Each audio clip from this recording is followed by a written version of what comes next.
Aké je tvoje meno? Michal Mokrý. Za koho zápasíš? Octagon Fighting Academy Bratislava.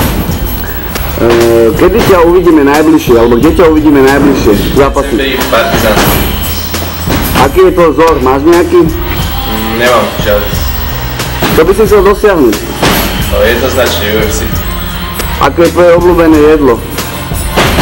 Veď sa sushi z Edokinu. A komu by si sa chcel poďakovať? Svojím sponzorom, Edokin, rodine, priateľom. A hlavne Octagon Fighting Academy a sparring partnerom. Dobre, ďakujem.